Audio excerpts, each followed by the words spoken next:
Just a few questions. The first question is, what are some of the pros and cons of unity government having PAS in the government, and what are some of the pros and cons of PAS joining the government? So first, I'll go with the pros. So the pros, obviously, PAS having direct access to government funding, as being part of the government, constituency development funding, which is currently being deprived to the opposition MPs. So by being part of the government, of course, that automatically qualified PAS for CDF. So not simply CDF, but also development funding for past governed states, like Kelantan, for example, which is one of the poorest states in Malaysia. So it can immensely benefit from development funding, the federal development funding, in dealing in solving, perennial issues like water problems, freshwater problems in Kelantan, as we know, and other, infrastructure development and other things. And also for Terengganu, which is also a boon because, being part of the federal government means that it can have access to the oil royalty payment too, so which is currently being politicized, being on the opposite side of the, of the aisle, being the opposition means that it no longer has direct access to the oil royalty payment.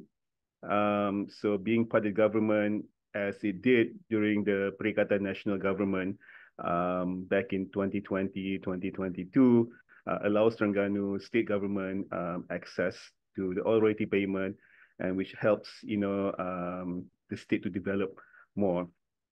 And also, finally, being part of the federal government gives PAS access to national platform, national media, for example, government agencies, which can help PAS to maybe socialize its agenda to a wider audience, as opposed to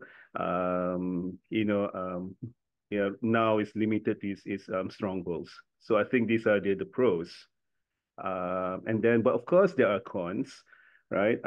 So first, if PAS decides to join the federal government, this would not be a popular decision among the ranks and files.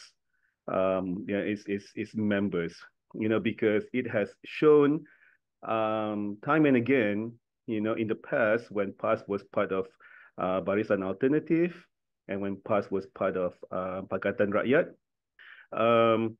the rank and file were not happy with the decision. It's a decision made by the leadership for the sake of political convenience and strategic alliance.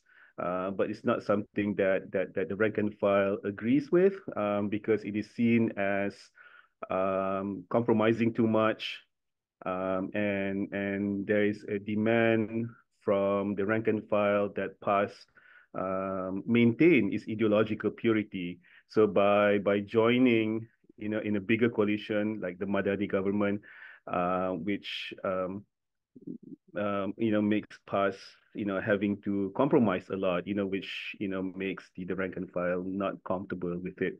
And also, I think those who support PAS in the last election in GE15 and also the state election last year as an alternative to UMNO, so these people might see this as a betrayal, as seeing that their votes actually went to waste because the reason that there might be former UMNO supporters, who might not see UMNO as a reliable political party or reliable defender of Malay and Islamic rights in Malaysia, so they voted for PAS in the last election as a credible alternative.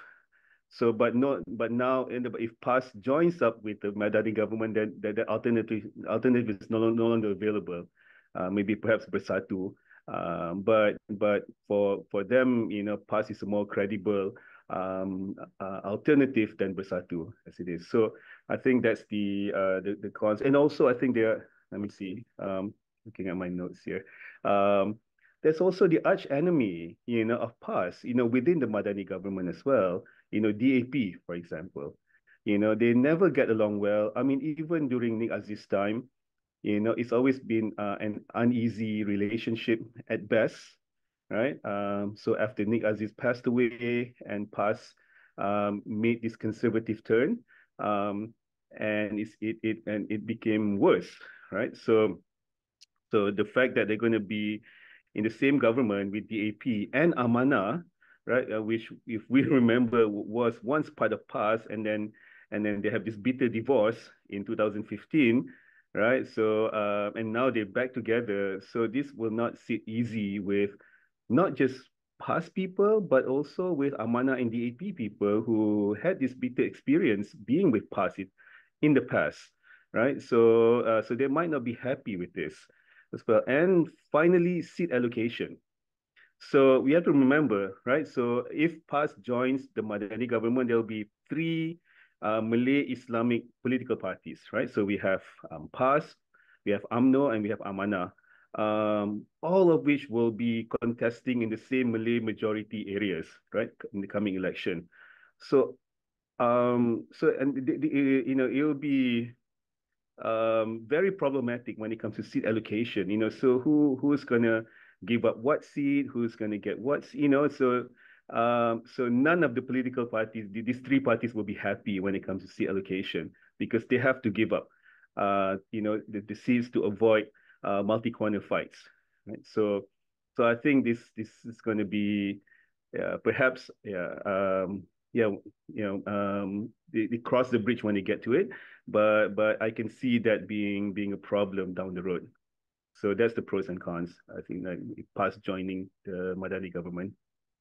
Why why why is this past spiritual leader, Hashim Jasin, suddenly brings up this issue? Is this a signal to Bersatu with regards to Muhyiddin's issue?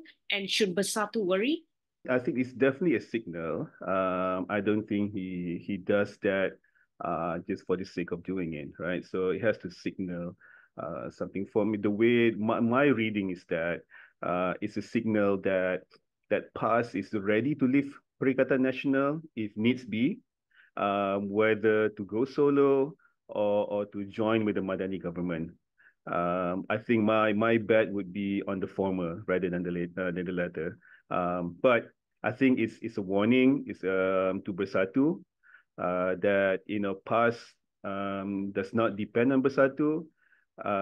In fact, it's the other way around. So PAS can easily go it alone if it wants to, and which it has done in the past. So and it can do it again. So I think this definitely is a signal. Yeah, it's a warning to Bersatu. So that's how I see this overture from the past leadership. Given the complex dynamics and political strategies between the two parties, can Bersatu be viewed as a burden to PAS? I think it has been a burden, a liability to PAS since GE15, because if you follow the campaigns, especially in Kedah, Kelantan, Terengganu, which I did during GE15, even the campaign rallies, the ceramah for Bersatu candidates, you only see PAS people there. You only see PAS volunteers, yeah, the PAS unit amal, all greens. I mean, and then there are very few people wearing red, which is the Bersatu color. So and that's how you can tell who's who. So the past people would never wear red because they will always wear green and they wear kopiah. And then the Bersatu people wear red and they wear songkok. So that's how you can tell, like in the crowd, you can tell very few, right? So those who are the volunteers, manning the traffic, and they're all past people doing the campaigning, the door-to-door campaigning for Bersatu candidates, all past people. For example, in Kelantan, during GE15, Bersatu only has 8 chapters, right? We're not talking branches, we're not talking about divisions, we're talking about branch, right? Like small branch, throughout the state of Kelantan, right? which is nothing. I mean, even PKR is much more well organized than Bersatu in Kelantan. So it's obvious that Bersatu is completely dependent on PAS, because without PAS's, grassroots machinery, even PAS's name recognition as well, because PAS has obviously been around much longer than Bersatu. Um, um, I mean, without all those things, Bersatu would not gain, the seats that it gained in G15. So I think perhaps Bersatu has always been a liability. So and PAS has been carrying Bersatu, all this while. So I think for PAS to cut off the ties, it's easier for them to do that as opposed to Bersatu, which doesn't have that kind of, especially now because they're not part of the federal government, like they did during Perikatan National time. So they have no access to funding, to help them, because that's the only advantage that they had during GE15, right? So now they've been deprived of that.